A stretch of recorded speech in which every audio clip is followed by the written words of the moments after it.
ये कहानी है सोनवा गांव की, जहां गुड्डी नाम की एक कुम्हारिन रहा करती थी और वो अपनी कला में खूब माहिर थी। लेकिन बिक्री न होने की वजह से उसका काम बिल्कुल बंद होने वाला था। अरे ले लो, मिट्टी के बर्तन, खिलौने, सजावट के सामान, वो भी एकदम सस्ते दाम पर, ले लो ले लो। गुड्डी काफी देर तक यूं ही आवाजें मारती रही, लेकिन तभी सामने से गुड्डी की छोटी बहन पारुल वहां से गुजरती है। अरे पारुल! पारुल गुड्डी की तरफ देखती है और थोड़ा सा डर कर इधर उधर देखने लगती है और धीरे से गुड्डी के पास आकर खड़ी हो जाती है। अरे कैसी हो बहन? क्या कर रही हो दीदी? कोई सुन लेगा। अरे मैंने तो बस ऐसे ही बुला लिया था, तेरा हालचाल पूछने के लिए। दीदी बाहर मुझे बहन वगैरह मत बुलाया करो। अरे पर क्यों? नहीं, बस अच्छा नहीं लगता। चलो ठीक है, मैं चलती हूँ। अच्छा ठीक है। शाम हो जाती है, लेकिन उसकी जरा भी बिक्री नहीं हो पाती और रोज की तरह एक बार फिर गुड्डी अपना सामान समेटकर वापस अपने घर चली जाती है। घर आकर सबसे पहले अपना सारा सामान वापस रखती है और फिर अपने चाक को चिचकारती है। हे देवी माँ, मुझे तो समझ ही नहीं आता कि अब मैं क्या करूं। हर दिन हाथ पैर मार रही हूँ, लेकिन कुछ समझ नहीं आता कि क्या करूं। अब तो आप ही कुछ कर सकती हो माँ। गुड्डी अपना सर झुकाकर वापस आ जाती है और एक मिट्टी का बर्तन लेकर उसमें पानी भरकर बाहर ले आती है। शेरू, शेरू! तभी सामने से 2-3 कुत्ते दौड़ते हुए आते हैं और आकर उस मिट्टी के बर्तन में पानी पीने लगते हैं। मुझे पता था तुम तीनों प्यासे होगे। गुड्डी चुपचाप उन कुत्तों को देखती रहती है। तभी उसे अपनी बहन की बात याद आती है। दीदी बाहर मुझे बहन वगैरह मत बुलाया करो। पता नहीं ऐसी क्या गलती हो गई मुझसे। बचपन में तो मेरा एक पल भी साथ ना छोड़ती थी। गुड्डी तवे से उतारकर एक रोटी और सब्जी एक थाल में रखकर पारुल को दे देती है। ये ले खा ले। नहीं, आपके हाथों से ही खाऊंगी। अच्छा ठीक है। अगला दिन होते ही गुड्डी एक बार फिर से अपने मिट्टी के सारे खिलौने और बर्तन लेकर बाजार में चली जाती है।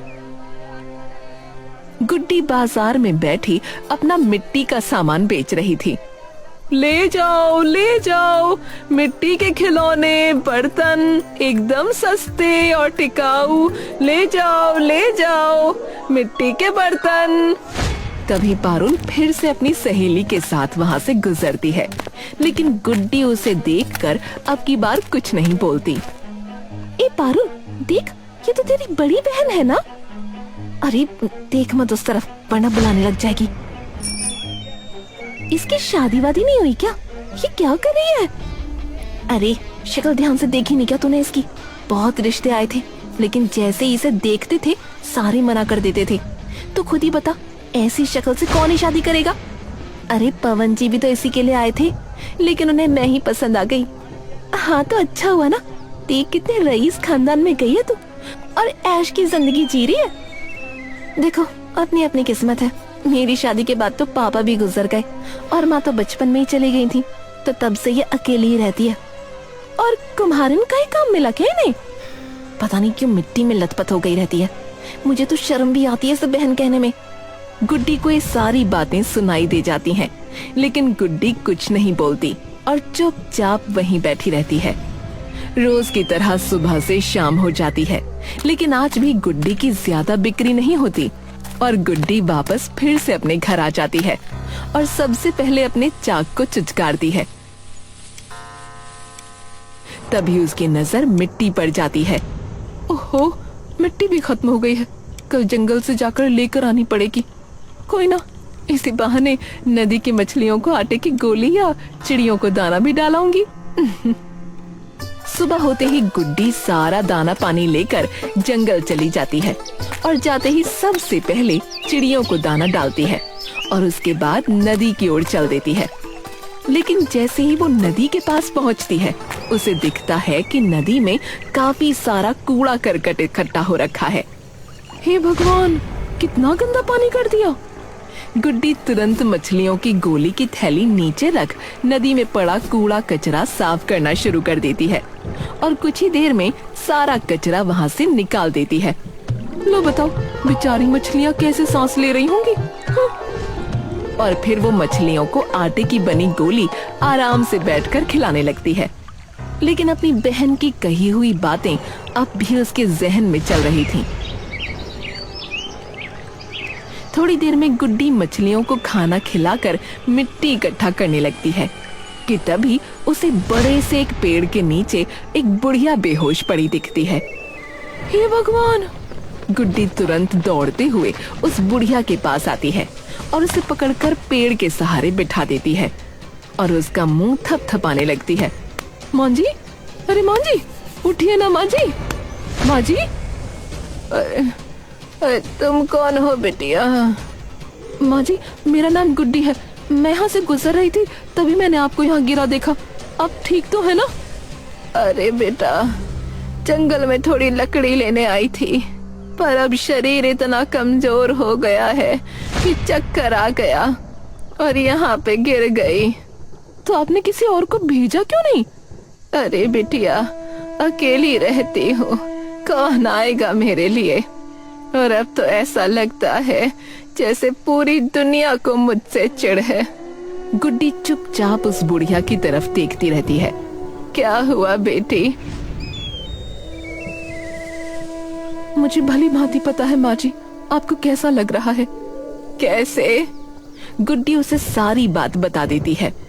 मैं और किसी से तो क्या ही उम्मीद करूं माँ जी, जब मेरी खुद की बहन मुझसे नफरत करती है।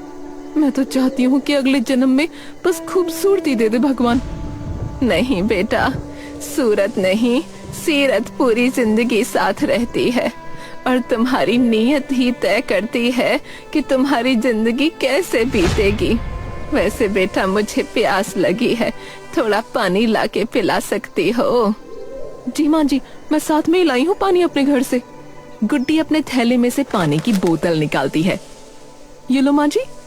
बेटी, अपने हाथों से पिला सकती हो? जी माँ जी। गुड्डी उसे अपने हाथों से पानी पिला देती है। मुझे एक बात बताओ बेटी, कि तुम जंगल में क्या करने आई थी? मैं वो मिट्टी के बर्तन और खिलौने वगैरह बनाती हूँ माँ जी, उसी के लिए मिट्टी लेने आई थी, लेकिन साथ में चिड़िया और मछलियों का दाना पानी भी करा दिया। लेकिन जब मैं आ रही थी तब मैंने तुम्हें नदी साफ करते भी देखा था।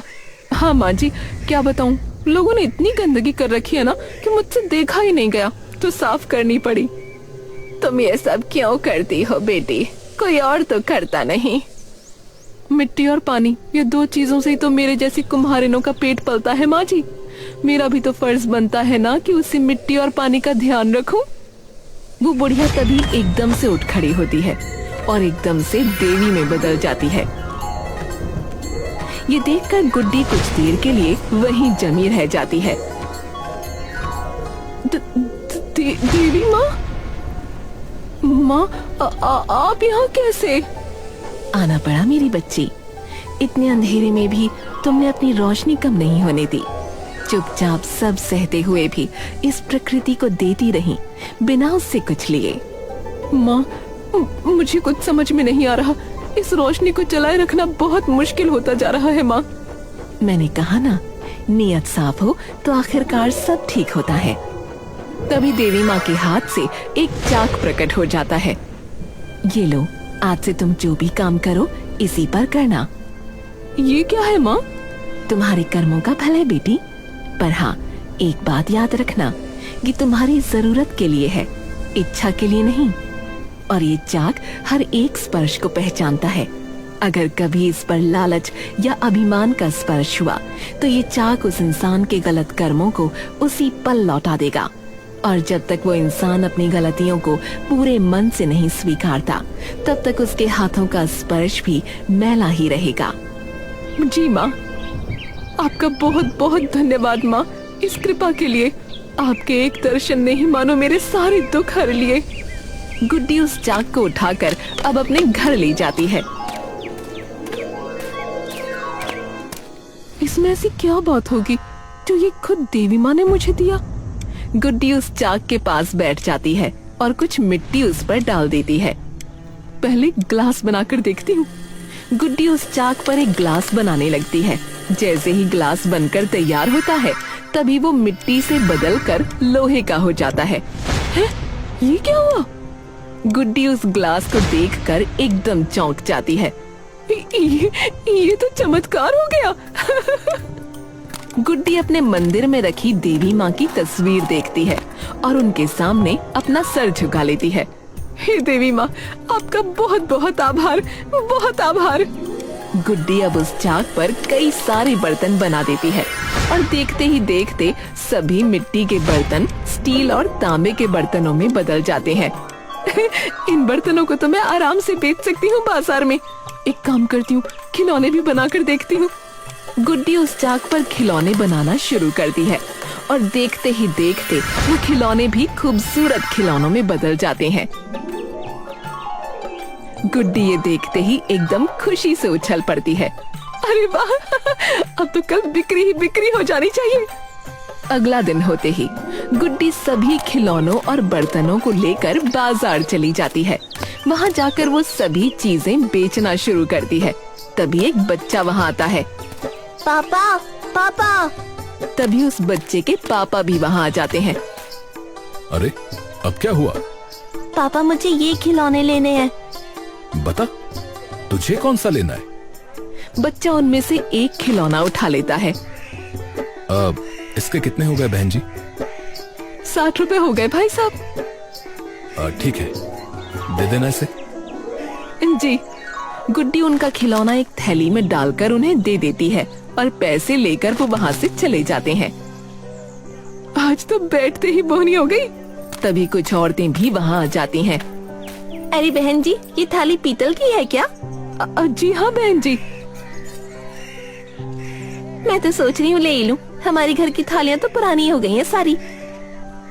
हाँ, पीतल के बर्तनों में खाना खाना तो सेहत के लिए बहुत अच्छा रहता है। ठीक है, तो फिर बहन जी 4 थाल कर देना। और मुझे भी ये तवा दे देना बहन जी। जी अभी देती हूँ बहन जी।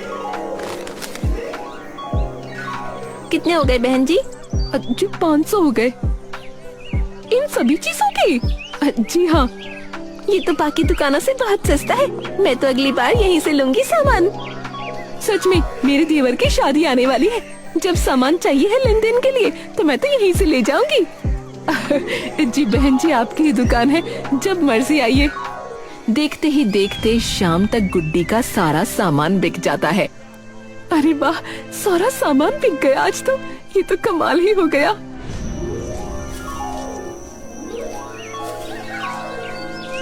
कुछ ही दिनों में गुड्डी की चर्चा पूरे गांव में फैल जाती है। उसका मामूली सा ठेला अब बढ़कर दुकान में बदल जाता है। देवी माँ, आज आपकी ही कृपा से मैं अपनी खुद की दुकान खोल पाई हूँ। बस इसी तरह कृपा बनाए रखना माँ।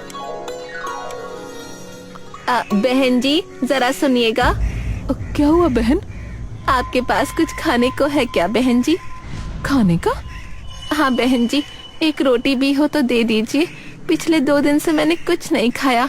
अगर ऐसा ही रहा तो मेरे साथ साथ मेरी बेटी का भी भूख से बुरा हाल हो जाएगा। 2 दिन से मतलब कब से यूं ही घूम रही हूँ इस बच्चे को लिए? 1 हफ्ता हो गया बहन जी। पर ऐसा क्या हुआ? और इसके पापा नहीं है क्या? है तो सही, लेकिन मेरे ससुराल वालों को जब पता चला कि मुझे बेटी हुई है तो उन्होंने मुझे घर से बाहर निकाल दिया और मेरे पति बस चुपचाप खड़े सब देखते रहे। अब बताओ, अकेली औरत क्या करे? अकेली औरत चाहे तो बड़े से बड़ा पर्वत भी चढ़ सकती है बहन जी। आप एक काम करो, आप यहीं रहो। मैं खाना लेकर आई थी अपने लिए, तो आप वो खा लो और शाम को मेरे साथ चलना। शाम होते ही गुड्डी उस औरत को अपने घर ले जाती है। तुम एक बार यहीं रुकना, मैं अंदर से कुछ लेकर आती हूँ। ठीक है बहन जी। गुड्डी अंदर जाकर अपना जादुई चाक लेकर आती है और खाली जगह पर बैठ जाती है। धीरे धीरे चाक से एक सुंदर सी झोपड़ी बना देती है और एकदम से वो झोपड़ी एक बड़ी सी झोपड़ी में बदल जाती है, जिसे देखते ही शिवानी एकदम भौचक्की रह जाती है। ये कैसे हुआ? ये बात अब किसी को बताना मत, ठीक है? वरना बवाल खड़ा हो जाएगा। तो मैं यहाँ रह सकती हूँ मतलब? अरे हाँ, आपका बहुत बहुत धन्यवाद बहन जी, आपने मेरी और मेरी बेटी की जिंदगी बचाई है। कोई बात नहीं, जब मुझे जरूरत थी तो किसी ने मेरी मदद की थी, तो मेरा भी तो वही फर्ज बनता है ना। शिवानी गुड्डी के सामने हाथ जोड़ लेती है। इसकी कोई जरूरत नहीं है, कल से तुम मेरे साथ दुकान में काम करना, क्योंकि जब से काम बढ़ा है तब से मुझे भी किसी की जरूरत थी। जी बहन जी। नाम क्या है तुम्हारा? शिवानी। अगले दिन से दोनों दुकान संभालने लगते हैं। देखते ही देखते दुकान पर रोज लोगों की भीड़ होने लगती है। तभी एक दिन जब पारुल वहाँ से गुजर रही होती है, उसका ध्यान गुड्डी की बड़ी दुकान पर पड़ता है, जिसे देख पारुल हैरान रह जाती है। इसने इतनी बड़ी दुकान कब खोल ली? तूने देखा नहीं, ये तो 1 हफ्ते से खुली हुई है और काम करवाने के लिए इसने एक औरत भी रखी है। क्या? और क्या, दूर दूर से लोग बर्तन खिलौने वगैरह लेने आ रहे हैं, क्योंकि सबसे सस्ते दाम है इसके। पर ये अचानक कैसे हुआ? ये तो मिट्टी के बर्तन बेचती थी। अरे पर तुझे तो खुश होना चाहिए ना कि वो कामयाब हो रही है। पारुल बिना कुछ बोले आगे बढ़ जाती है।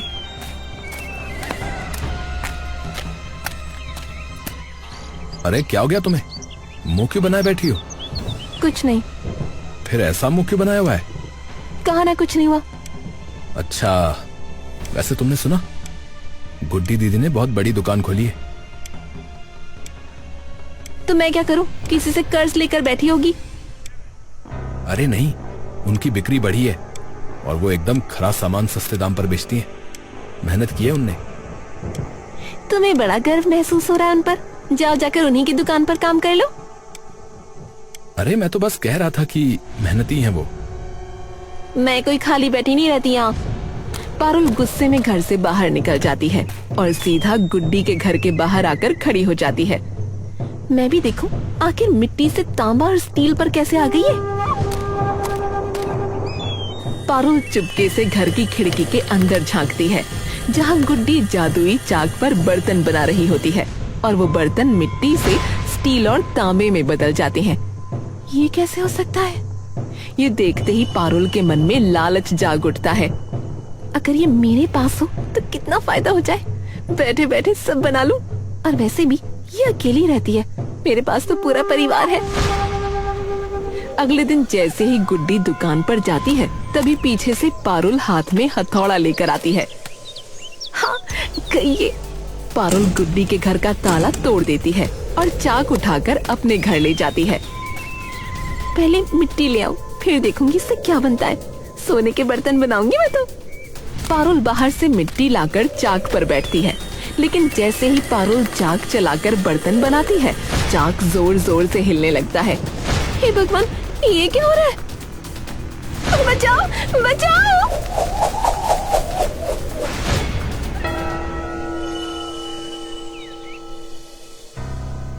पारुल धीरे धीरे आंखें खोलती है। मैं यहाँ कैसे आई? वो उठती है और सामने आईने में खुद को देखकर दंग रह जाती है। चेहरे पर झुर्रियां, बदन पर फटे पुराने कपड़े। ये मुझे क्या हो गया? मेरा चेहरा। पारुल दौड़कर अपने घर पहुंचती है और दरवाजा खटखटाती है। पवन जी। अरे पारुल, तुम यहाँ? अरे गुड्डी, पारुल आई है।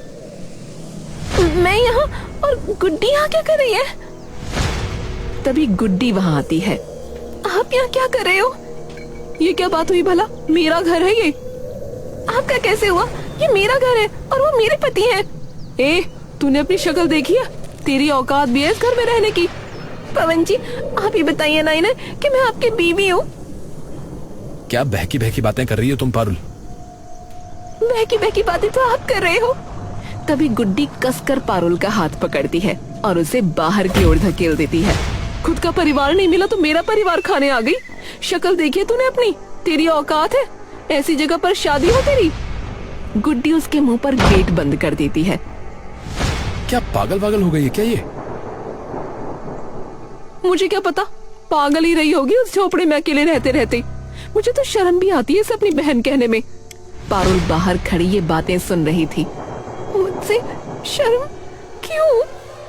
पारुल आगे कुछ नहीं बोल पाती, वो वापस चली जाती है। शाम हो जाती है और पारुल चुपचाप बैठी रहती है। ये सब क्या हो रहा है मेरे साथ? मुझे तो कुछ भी समझ में नहीं आ रहा। पारुल की नजर तभी चाक पर पड़ती है। ये सब इसकी वजह से हो रहा है। इसे तोड़ दूंगी तो पूरा खेल ही खत्म। पारुल उस चाक को उठाकर जमीन पर पटक देती है, लेकिन उस चाक को कुछ भी नहीं होता। इसे कुछ भी क्यों नहीं हो रहा? पारुल तभी हथौड़ा ढूंढकर उस चाक पर जोर जोर से मारने लगती है, लेकिन तब भी कुछ नहीं होता। थोड़ी देर बाद पारुल थककर नीचे बैठ जाती है। हे भगवान, ये क्या हो गया? ये क्या हो गया? पारुल मायूस होकर वहीं लेट जाती है। आधी रात होते ही उसे जोरों की भूख लगने लगती है। पारुल पूरा घर छान मारती है, लेकिन खाने के लिए कुछ नहीं मिलता। यहाँ तो कुछ है ही नहीं। दीदी कैसे गुजारा करती थी यहाँ पर? रात से सुबह हो जाती है। पारुल की भूख और बढ़ जाती है। देखती हूँ कहीं कुछ पैसे वगैरह रखे हैं क्या। उसे 1 रुपया भी नहीं मिल पाता। हे भगवान, ऐसे तो मैं भूखी मर जाऊंगी। पारुल घबराकर एक बार फिर गुड्डी के पास जाती है। अब क्या है? दीदी, मुझे बहुत भूख लग रही है।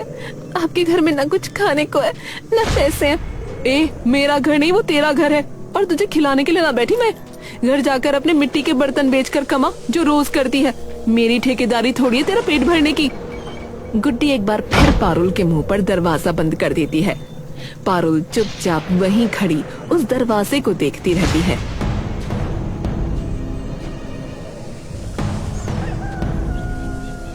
गुड्डी के बाल बिखरे हुए हैं और हालत बेहद खस्ता।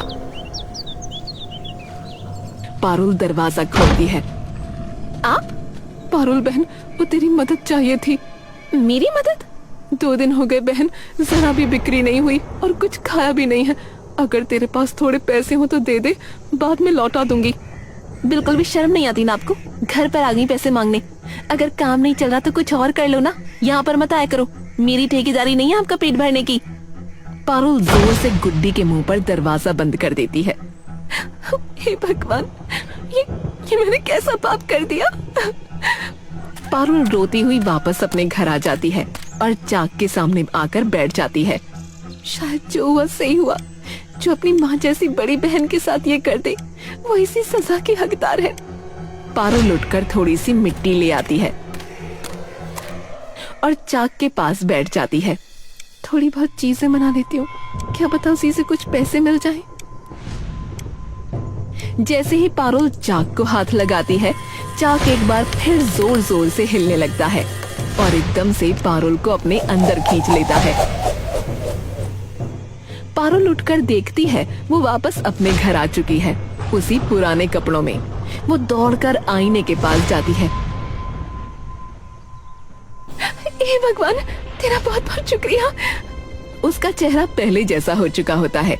पारुल बाहर आती है कि तभी उसकी नजर जादुई चाक पर पड़ती है।